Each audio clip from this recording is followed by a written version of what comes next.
What is up, wrestling fans? Welcome to episode number 367 of the Smark Out Moment Smack Talk podcast, Hot Tags of the Week, where we will be breaking down the current events, the rumors, the news, the gossip, and all the other bullshit that we feel like talking about that happened over the past couple of days in the world of professional wrestling. I am your host, as always, Tony Mango, and joining me, as always, is Robert DeFelice. How you doing tonight, Tony? I feel like I'm talking really fast. Am I? You breezed through that intro, but I think you're all right. Well, this week's current events we're going to be about this. Just going to start doing the whole, like, Dunkin' Donuts dude or something. Is that a reference that's, like, lost nowadays, the Dunkin' Donuts guy? Yeah, it's getting there. Showing my age. People are listening right now and they're like, Dunkin' Donuts? I thought it was just Dunkin'. Do you know what the heavenliest coffee is? Is that a reference that gets lost on Heavenliest coffee. Nah, it's not ringing a bell. Chock full of nuts. Huh. You know the best part of waking up? Folgers in your cup, baby. No, it's that split second before you realize all the other shit that you have to do. It's when I go, oh man. Oh, I get to eat again today. It's like, what am I eating later? That kind of a thing. And then I go, I gotta check my emails. Oh, fuck. Anyway, we are doing the hot tags. That is obviously the point of this whole thing. And there's 4 things to talk about, but we're probably going to branch off into some other topics. Let's start things off with the most negative one out of everything here. Big Cass suffered a seizure at the House of Hardcore event that happened over the past few days.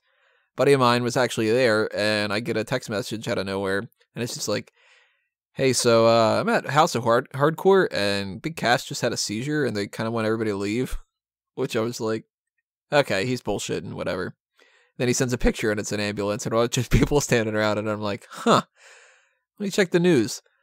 So I go on the news, and yeah, there's video of Cass. He's having a seizure, and there hasn't been a whole lot of news that has come out about this that I've been able to see. The only thing that I can really come across is Tommy Dreamer had said it's not drug related, which was like, okay. And then he had said another thing saying, talk to Cass, he's feeling a little better. Am I all caught up, or am I missing something? Like, was there any other kind of things that you were aware of? Well, Bill, who's kind of like the head honcho at WrestleZone, was there as well, and it was just kind of like the same thing of, hey, this is happening. Tommy Dreamer has said this is not drug related, which people immediately thought, well, that's shady. Why do you need to announce that? Yeah. But my opinion was it's just Tommy Dreamer knowing the shadiness of the wrestling industry, and he probably just wanted to get it out there immediately. Okay, this isn't drug related, you know? Yeah, I mean, that makes sense, because he's been, around so many people that have had drug issues, so he might have just been like, I need to be proactive about this and get this out there before people start speculating, like, did Cass overdose or something like that? Just be like, no, it was a seizure, it's whatever, that kind of a thing. Yeah, so nothing from Cass. And seizures, they're weird, because they can be serious, or like they can happen and then somebody doesn't suffer any effects at all. So, and there's so many things that could bring it about, it could be drug related. I mean, Tommy Dreamer saying this isn't drug related, he's not a doctor and he doesn't know exactly what Cass is doing and stuff, so you have to take that as like, well, maybe there are some side effects with that, but maybe not. It could be like an unintentional drug-related thing. It could be like he took a weird thing of Advil earlier. You know what I mean? Yeah. Like, it doesn't have to be that, like, oh, he's on coke or, like something like that, where it's like, quote-unquote, drugs when you think of it that. It could be like a medication issue. He could be on some kind of dietary supplement thing that's not even like a steroid type thing, but just like some regular thing, and he got a bad batch of it. Or he could have mixed some weird can of Coke or Pepsi or whatever, like there could be like some kind of drug related thing like that. it could be some like epileptic type thing, like some weird lighting effect got to him. He could have something really horrible like a tumor, or some kind of an aneurysm type thing or something. Seizures are like, they're weird. You never quite know where they're coming from. Yeah, this is definitely something that should be followed up on. Now, Big Cass doesn't need to openly speak about this either. I think we just live in the social media age where we feel like he will and he should and he has to, but it's his personal life. If he doesn't want to talk about it, he doesn't have to. Yeah, I mean, if he wants to keep something to himself, it's his own health, it's its own personal business. He's not tied to any kind of a company now where the company would feel like they need to put something out there.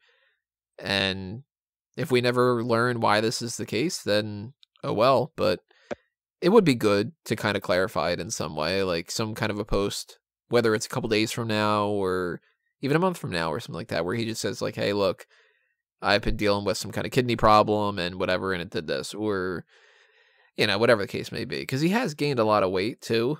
So is that a matter of depression?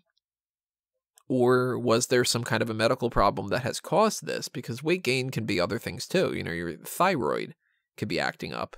And maybe that could trigger some kind of a seizure thing. I don't know. I'm not a fucking doctor.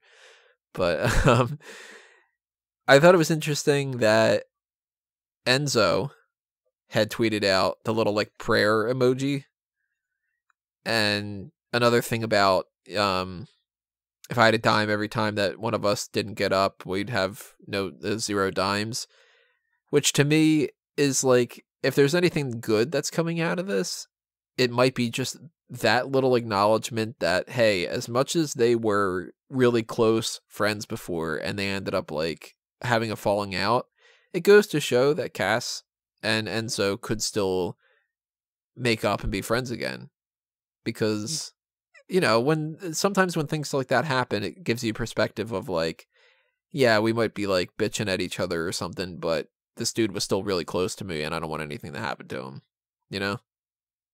Yeah, and I mean, Enzo is seemingly a douche, but I don't think he's necessarily the prick that he's made out to be. I think there's different levels. It's kind of like he's a real son of a bitch, it seems, in some ways, but in other ways, I think it's just him using that kind of a character as a defense mechanism. Like, maybe he got picked on as a kid, so he started to act up, That's what the character comes off as. Yeah. So maybe this was just like a humbling type of thing where he's just sort of like, oh, let me be Eric for a minute instead of real one Enzo fucking stuff. You know what I mean? I think that could be the case. I will say I saw there's really weird culture online of like, if somebody's accused of something, people will just say heinous things. Like, I apparently rumored that he kind of put his hands on Carmelo before he was released or leading up to his release. Casted? So I saw a few fans like, oh, good for him having a seizure because he was abusive to Carmela. And like, I don't know, like, you don't know that, you weren't living that. It's the weird thing with the internet, but I don't want to get off on that tangent. Well, it's the type of thing that people don't want to admit, which in the court of law, you're technically supposed to be innocent until proven guilty. Yet the way that it really works is guilty until proven innocent. And then even stigma. Yeah. Yep. That's exactly what I was going to say. Even when you get... But, again, I don't want to get into that because I don't want this to turn into like, oh, you're defending this. And yeah, I mean, let's be honest. We wouldn't be defending a scenario where he would be doing something like that. And if he did, then he's a fucking asshole, and he deserves to have some kind of punishment. But I'm not saying, hey, good for you for having a seizure. Yeah, it's especially because we don't know if that's the truth. And if it isn't, the truth, then that's a horrible thing to wish on somebody. And if it is the truth, it's still a shitty thing to wish on somebody, because look at Hammurabi's code. If an eye for an eye leaves everybody blind. Doing something bad doesn't necessarily mean you get something bad in return.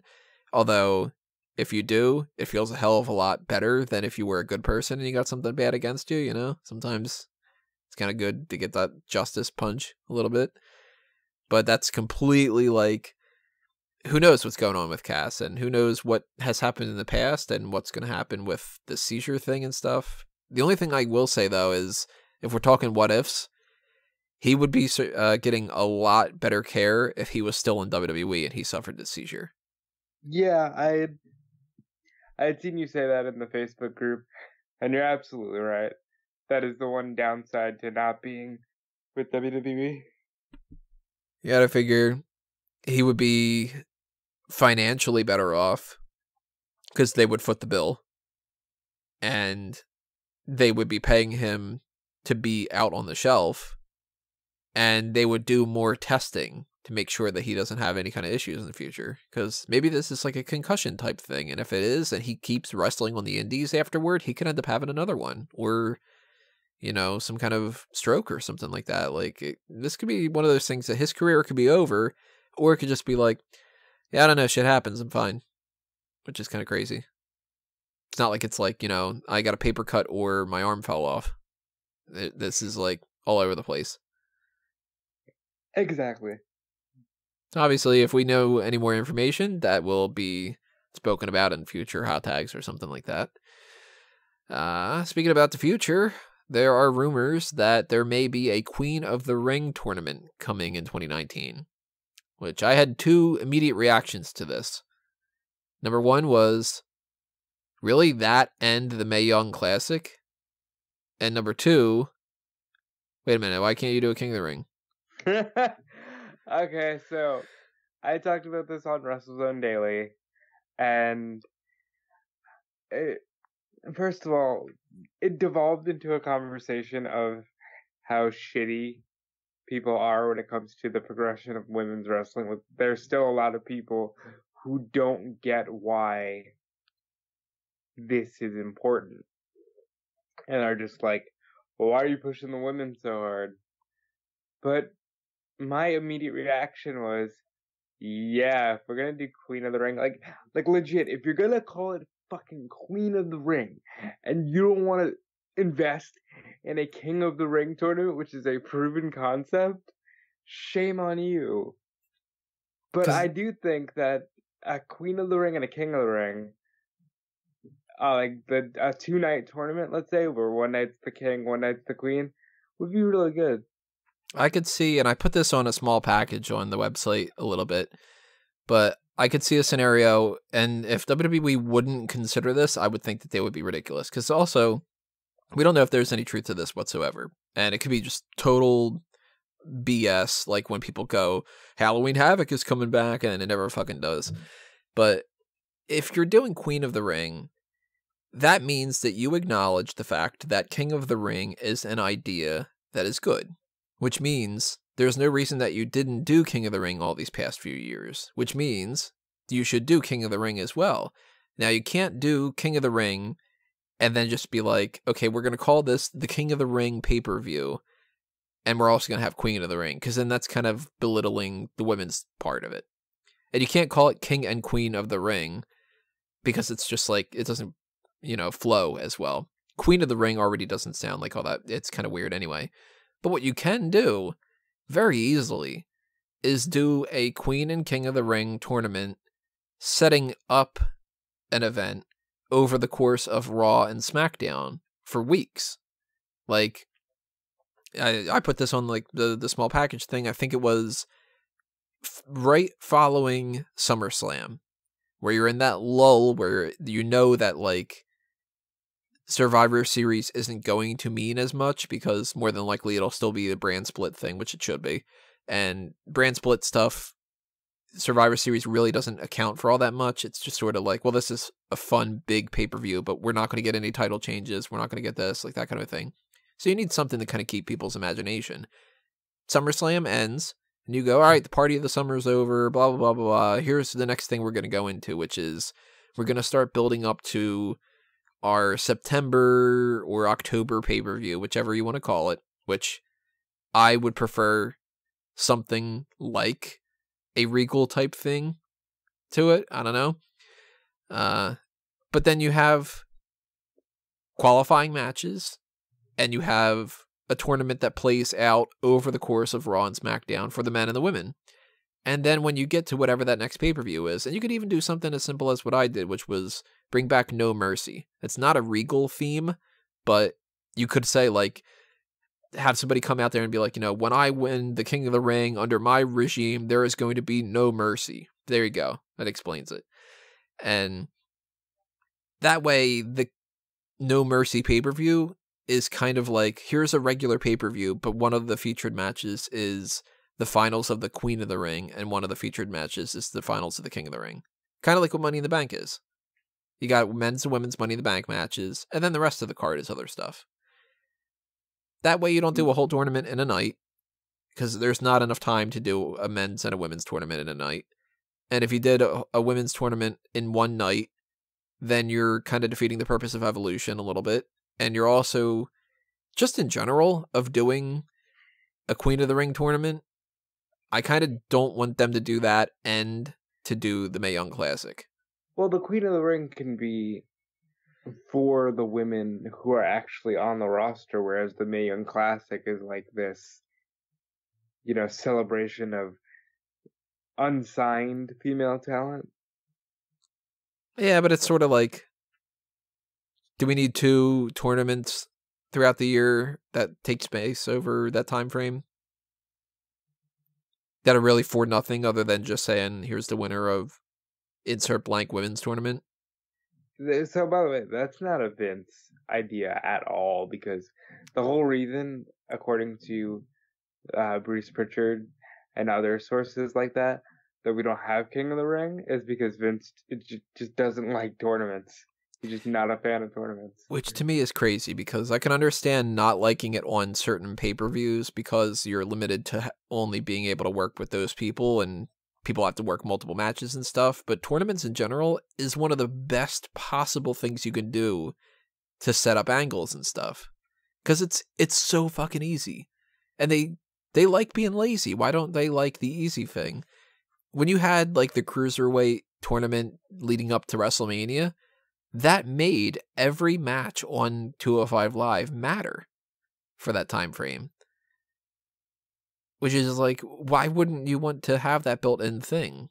Because if you put, let's just say under the Queen of the Ring, if you do Natalya versus Liv Morgan on Raw next week, I don't fucking care. But if Natalya versus Liv Morgan is a Queen of the Ring tournament match, suddenly I'm looking at the bracket. You know what I mean? And the concept of Queen of the Ring, and just like it was for King of the Ring, could go so far in pushing new talent, you know what I mean? Like, King of the Ring, for whatever reason, was always good for, we can give somebody this accolade. Now that's kind of been replaced by Money in the Bank.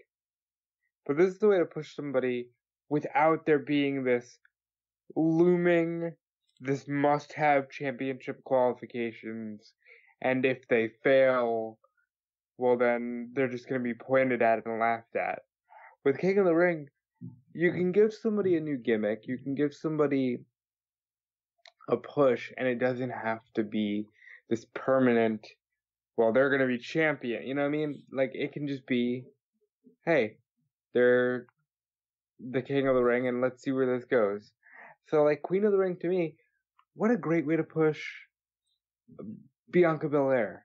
Or, you said Liv Morgan. What a great way to set aside Liv Morgan from the pack. Set aside Mandy Rose from the pack. I think it's a win-win if you do it right.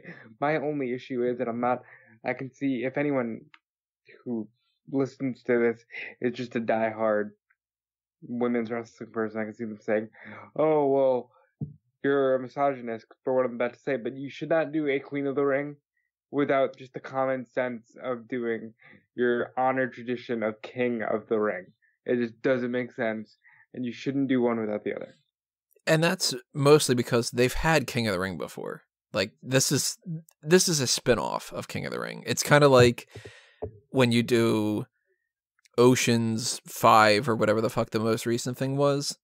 And it's like, okay, you did Ocean's 11 and Ocean's 12 and Ocean's 13, and you're just doing the spin-off of like the women's version of it. It's not its own entity. If it was its own thing, then yeah, they could do a women's thing without the men's thing. But it's sort of like almost as if like you suggest the idea of like, well, how about let's only have the Elimination Chamber be just the women this year? And then you go, okay, well then what do you do with the men's title? Kind of a thing. Like, yeah, a Queen of the Ring tournament could be on its own, but then everybody's going to wonder why you didn't do King of the Ring, because it had been there beforehand. And it's kind of like, well, then why don't you do the King of the Ring? Because King of the Ring would be good for the men's division too. Like, why don't you do both? But I could see a scenario where this actually isn't even a tournament if it does happen. It wouldn't shock me at all if we find out after TLC and after the Royal Rumble, if Alexa Bliss is not back to wrestling again, if she puts up some kind of like general manager type thing where she goes, we're going to do a Queen of the Ring Battle Royal at WrestleMania. Because remember, they had that fabulous Moolah Memorial thing, and they changed it, and it was just WrestleMania Women's Battle Royal. They never came up with another name for it. It would not shock me at all if they called it the Queen of the Ring. That's actually really good. And then you don't feel so bad. And it's not a tournament, so Vince doesn't have the tournament issue. And you can have like a crown that they win if you want to. And it could be like, okay, you won the Queen of the Ring Battle Royal at WrestleMania, and that's your push out of that. Realistically speaking, I would be okay with that, because even though it's not a tournament and that is a spinoff that's weird from a King of the Ring tournament type thing, I like that a lot better than that rumor that actually turned out to be pretty much almost true, that they were going to call that NXT UK show King of the Ring, because they put that fucking graphic up. Oh yeah, and they were. I read an interview with somebody about that. I forgot what was the deciding switch, but they were going to call the NXT show King of the Ring. Yeah, and I think they just decided that as a brand, that's probably a stupid name rather than a one-off show. Because it's just, you do that and then everybody's going to be like, wait, King of the Ring was a pay-per-view that was before, and now it's just the United Kingdom thing? Like, NXT UK is so much better. But yeah. I could see Queen of the Ring being in that Battle Royal, or even more than likely, I could see this just not being a thing. You know, just 2019 goes by, and at the end of the year we go, wasn't Queen of the Ring supposed to be something? And it just isn't. Well, it's probably in their back pocket, if anything. Random side notes. You brought up NXT UK. Did you see the rumor that it was actually supposed to be NXT Europe, but because of the whole Brexit issue, it just became NXT UK, and they're trying to figure out what to do for like the rest of the European area?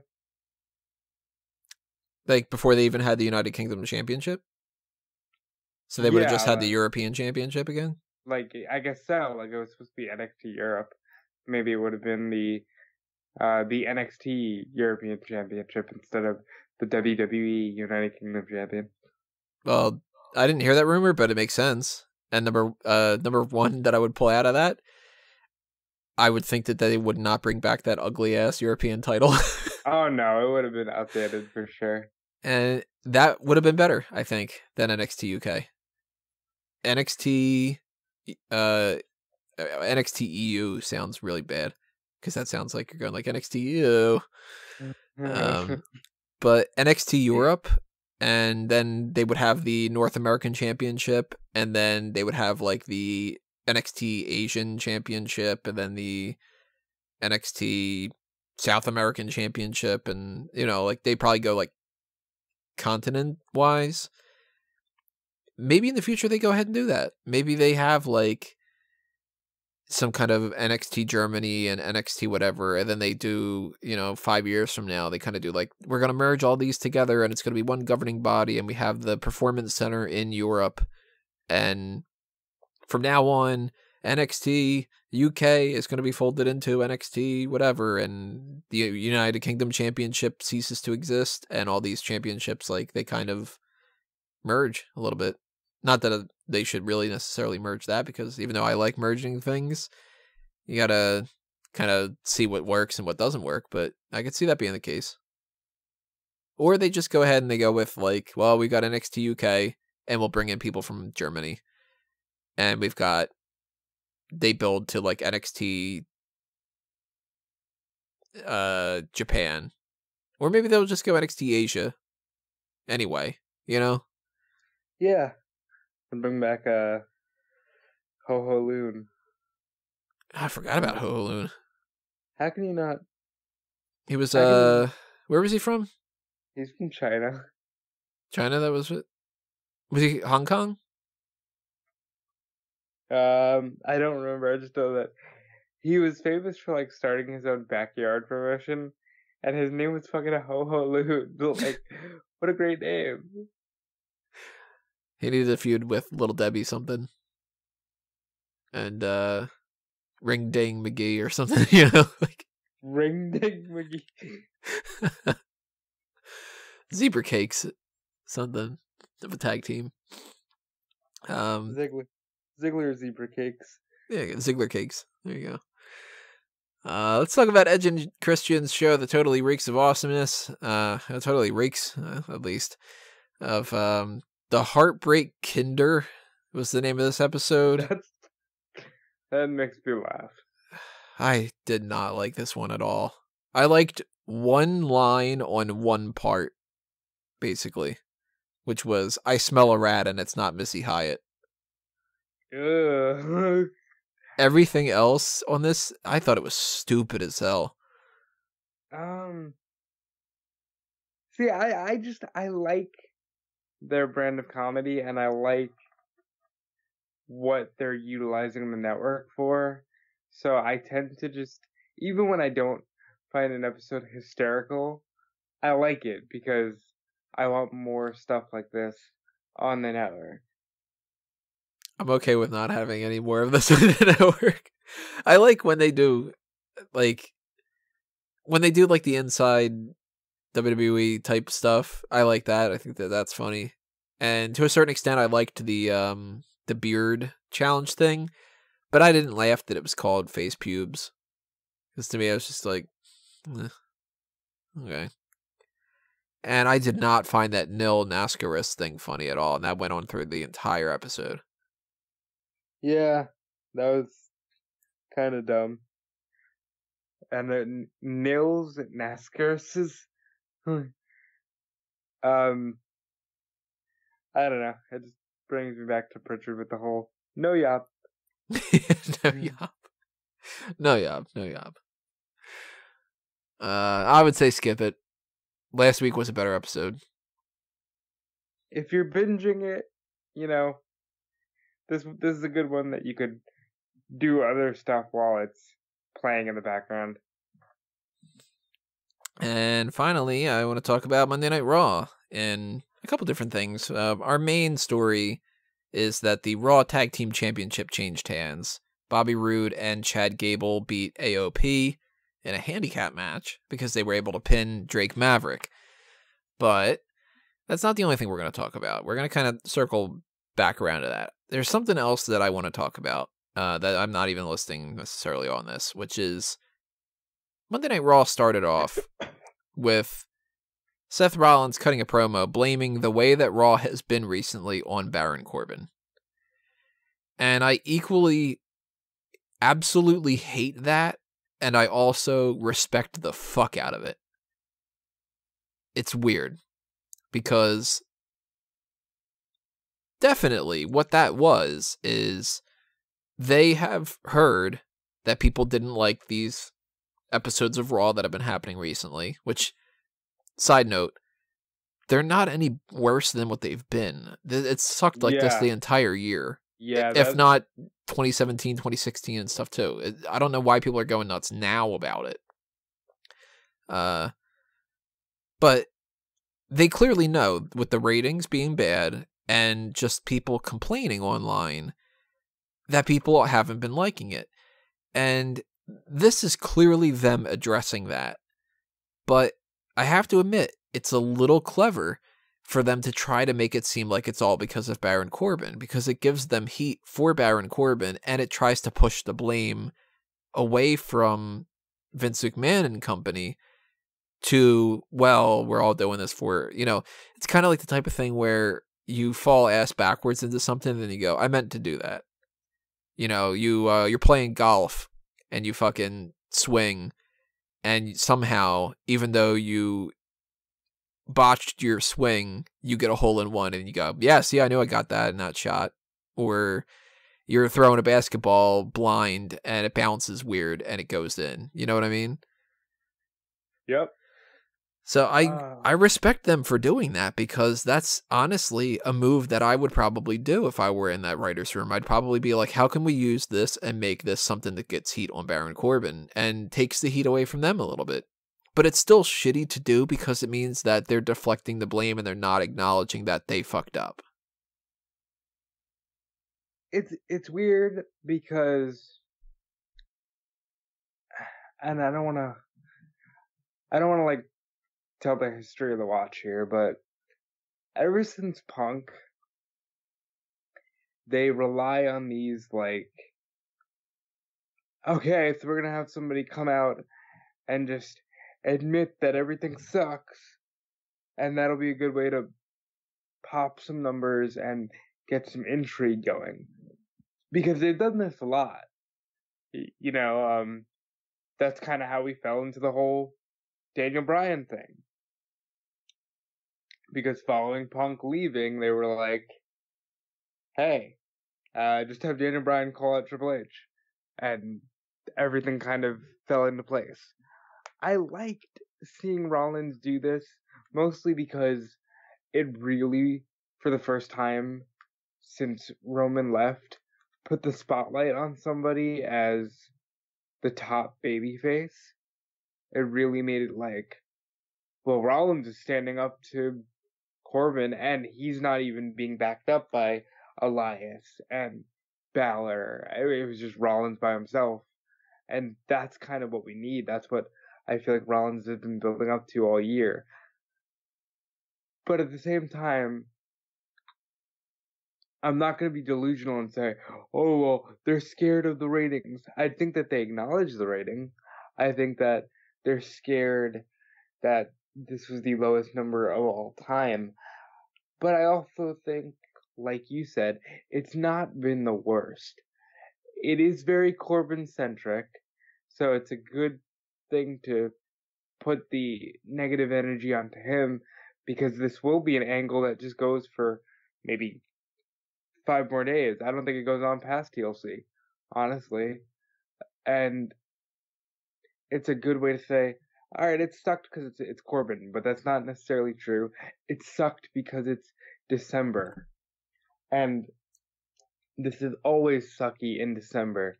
And they did this weird thing where they're like, how can Corbin not do something, and how has he just let his friends, get away with murder? That this is the kind of storytelling where they need to stop, because it's like, I can go throughout the entire history of the last 18 years, 20 years in WWE, and every single one of your authority figures have done the same thing. Everybody gets power mad and just lets the show run amok. It's just Or that Corbin. or Go just ahead. somebody who like doesn't really amount to too much, and then they replace them with a power hungry type of person because they get bored with it. Yep. It's just that Corbin is an active wrestler, and you don't usually see an active wrestler as the authority figure. There isn't that separation there. But again, I don't think it'll last longer than TLC. I think Kurt Angle will be back in the general manager position by no later than January 7th, which is the first Raw in a year.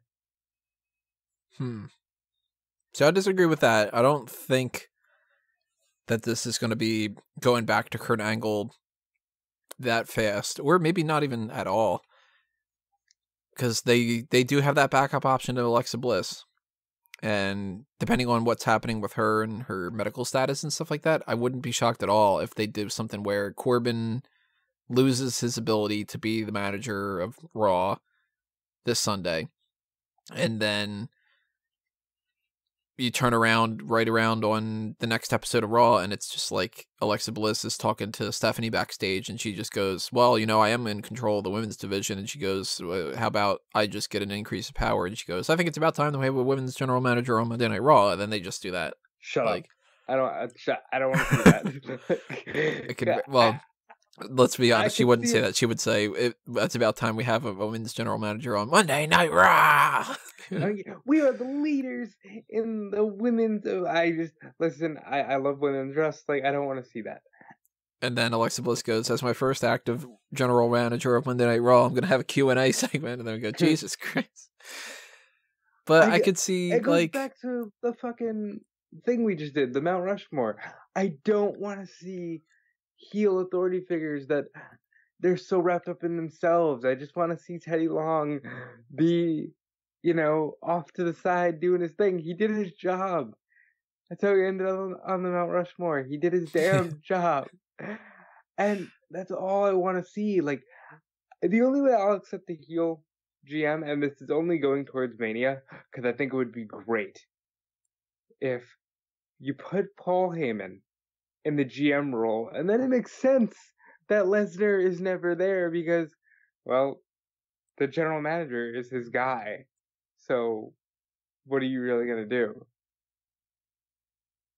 Yeah, I mean, at this point, I don't think that they have a good game plan for WrestleMania, and if this general manager thing is going to stretch into WrestleMania, then they could go with a Corbin thing, they could go with an Alexa Bliss thing, they could go with a Paul Heyman thing, they could go with that there's no general manager. Like, they really could actually, technically, because they're WWE and they just switch things up on a fly as it is, they could have Corbin lose his spot as an authority figure and not do anything with it at all.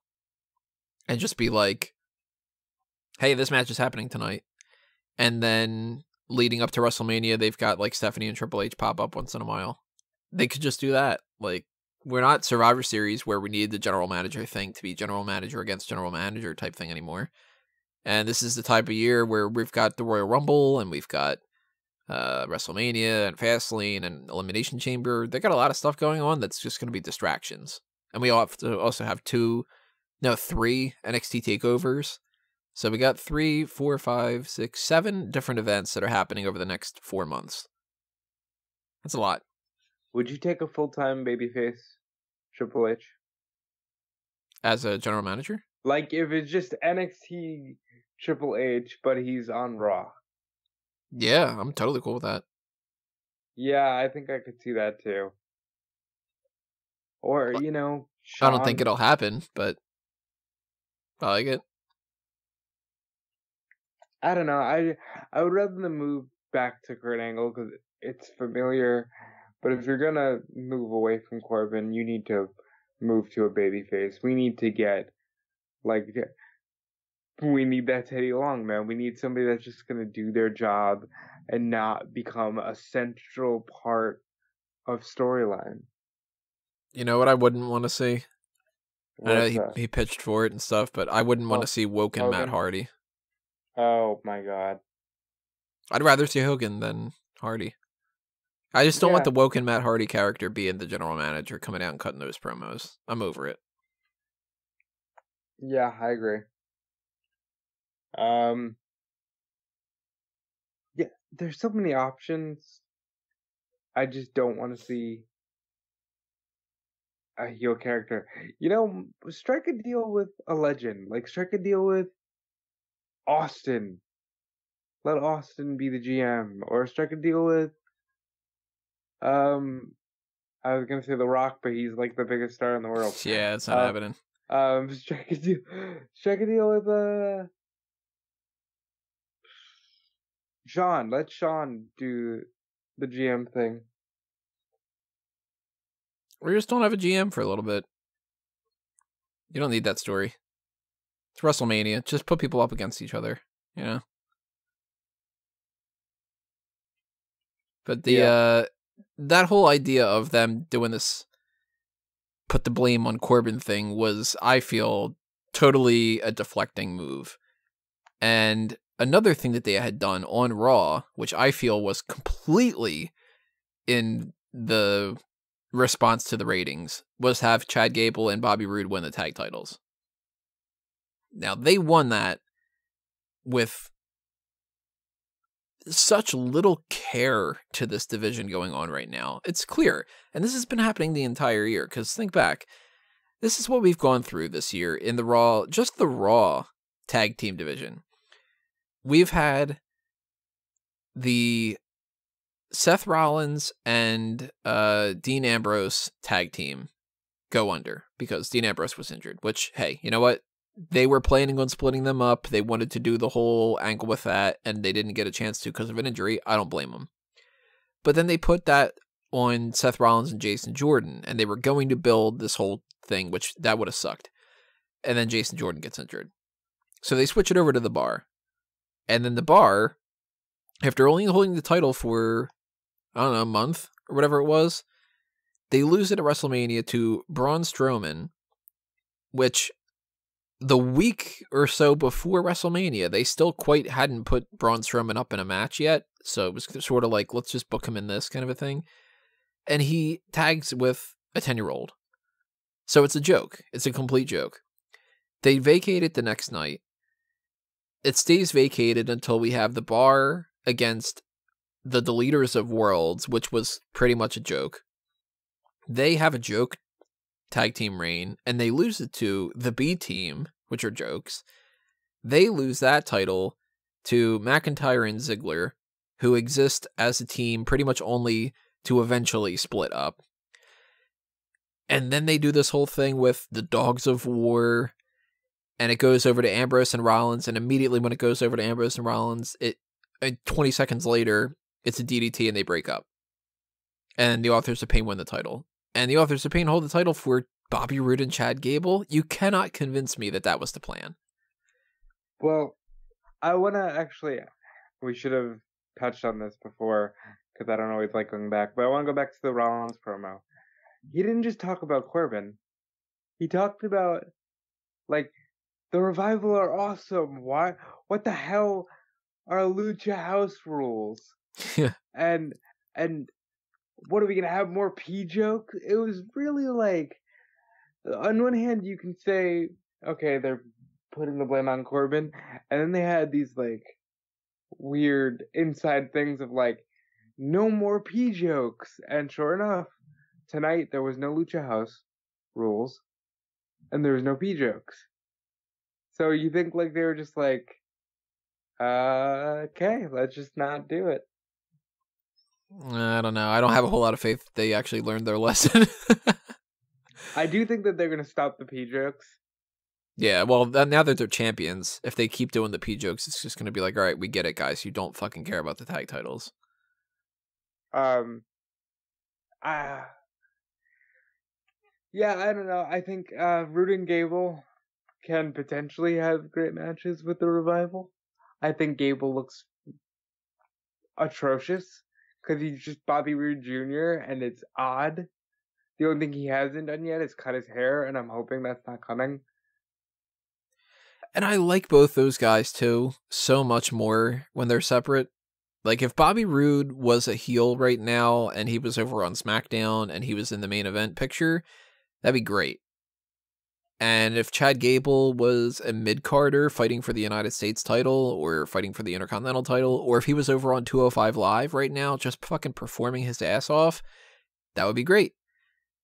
Chad Gable and Jason Jordan as a tag team, I liked American Alpha a lot.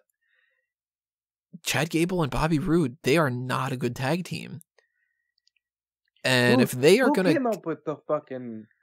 Gable's just going to do Bobby's whole shtick. Whoever did, lazy as hell. Robe movements, gear, and everything. It's really stupid. It's lame. It doesn't help either of the guys, too. It's like, it makes Bobby Roode look like even more that he's nothing other than his song. And it makes Gable look like he's a fucking fanboy. Anonymously. Yeah, I don't get it. I feel like when they realized that the P jokes weren't working, and they knew this was the direction they were gonna go, I feel like they were like, Gable. So we're gonna make you guys an actual tag team, but in order to do that, you're just gonna morph into Bobby Roode, so it looks like you guys have this matching glorious gimmick. And they still don't have a team name. I like Peter's suggestion, Glorious Alpha. It's simple enough, just fucking go with it. But if they go with, like, I don't know. Ready, willing, and glorious. I'd even be fine with that. I just hate it when they go, like, our tag team champions are guy and guy. Because then you're like, all right, they're not a tag team. They're two people holding a tag team title. We know that Drew McIntyre and Dolph Ziggler were never meant to be a tag team. They were only meant to stick around each other. Titus Worldwide was the tag team. The Usos are a tag team. The Bar became a tag team.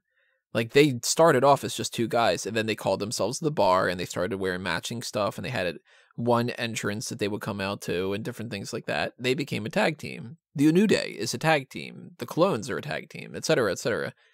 But Bobby Roode and Chad Gable is not a true tag team in my mind yet. And for them to hold the Raw Tag Team Championship right now, I feel like they only put the titles on them to get people to go, oh, look at that, a title change happened on Raw.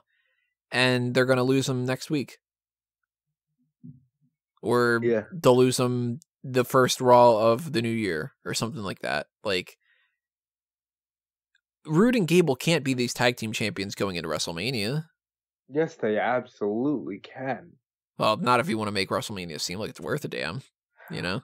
All right, let's play a game of what have the last 3 WrestleManias been for tag team matches. You covered Braun Strowman and Nicholas. Yeah. Then I think the year before that it was, who were the champions? Gallows and Anderson.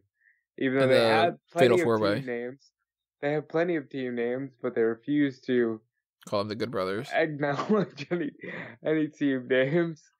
And for the life of me, and then at WrestleMania 32, they weren't even defended because that was the League of Nations versus the New Day. And then at 31, they had the ridiculous 4-way where it was Tyson Kidd and Cesaro, again, generic team name, defending it and victoriously in the kickoff show. So why can't Roode and Gable do that? God damn it, WWE. Like, why couldn't this be? You turn the Revival babyface, and the Revival beats the Authors of Pain. Like, why not WWE? What the fuck, you know?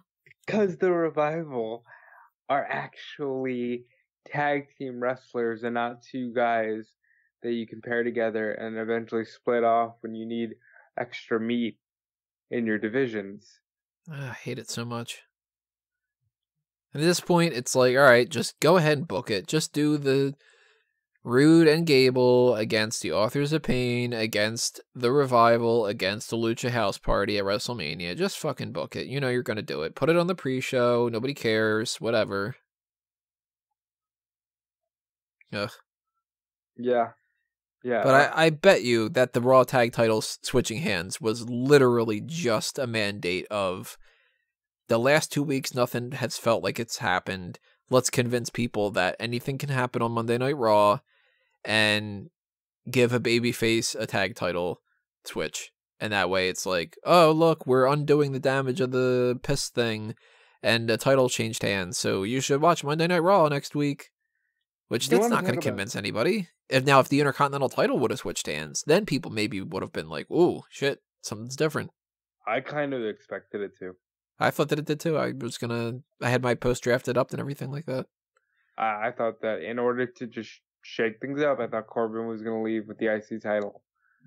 I thought that Slater's involvement would have been some kind of a messed up thing, and then right when you would think that Rollins was still like, yeah, but he's fighting back against the odds, then Ambrose would have fucked him over.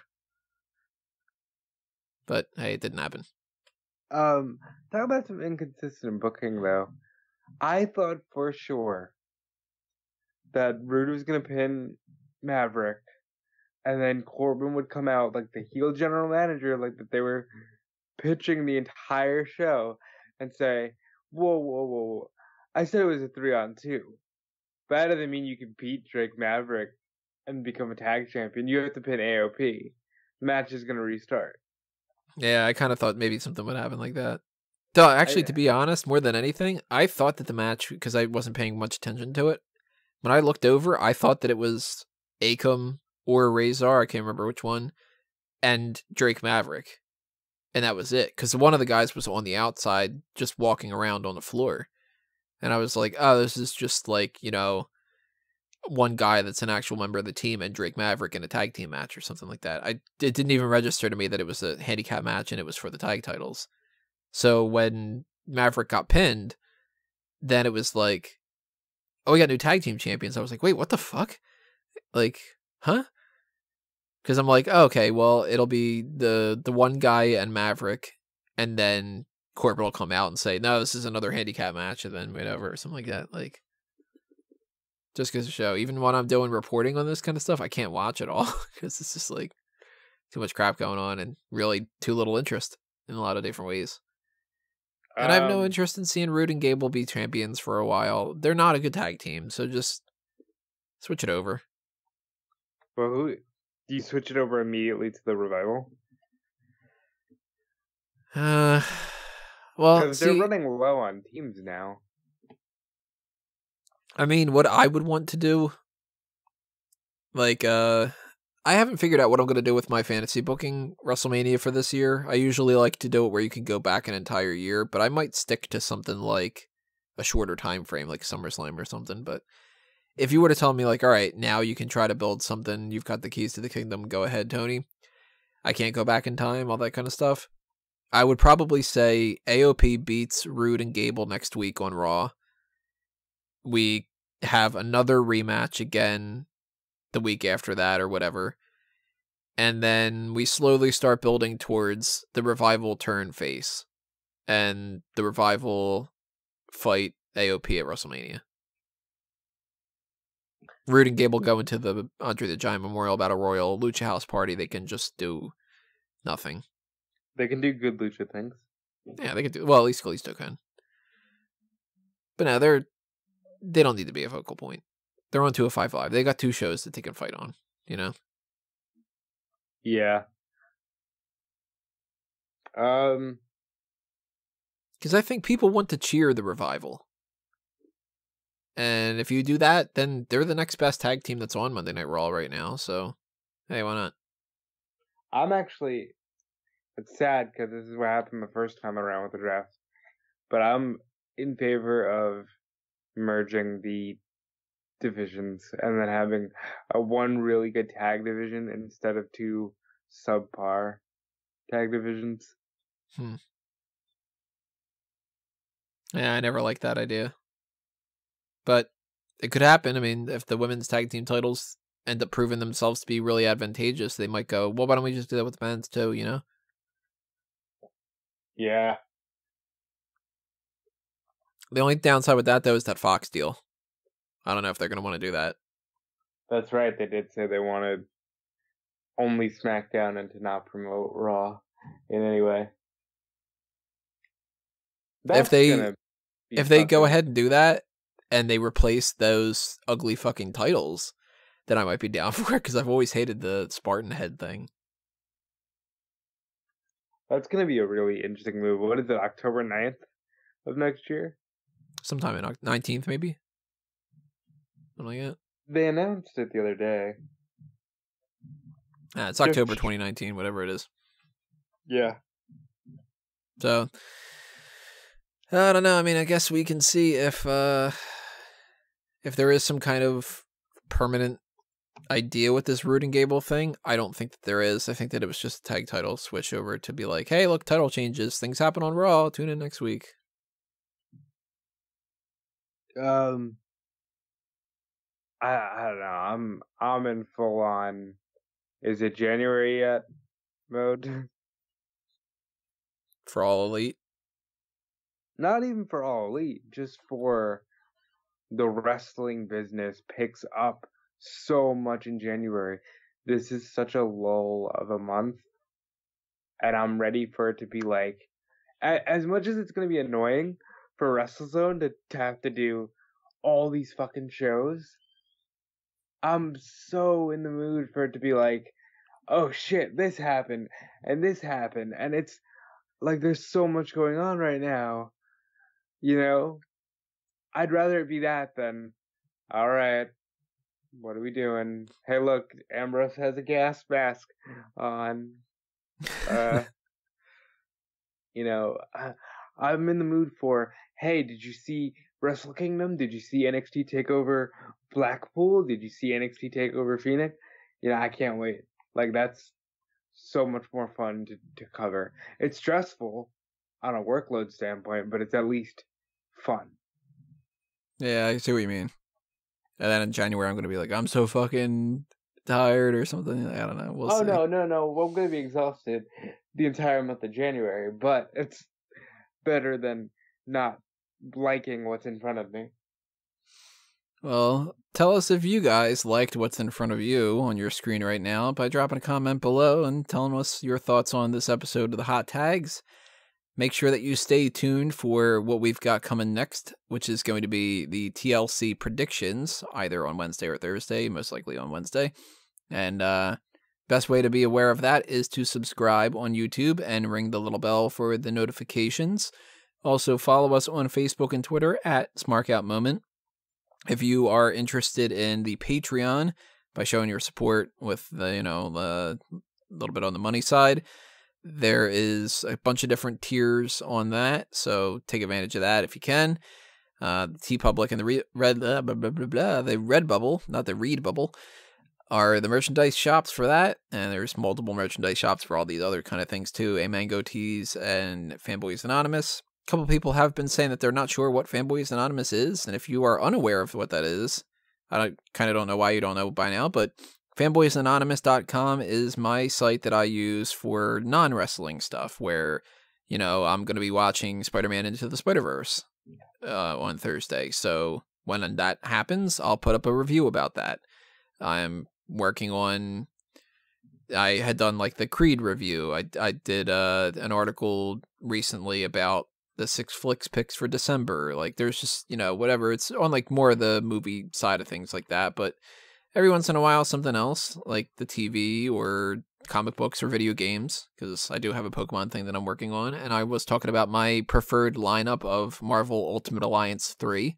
So yeah, I tap into games every once in a while too.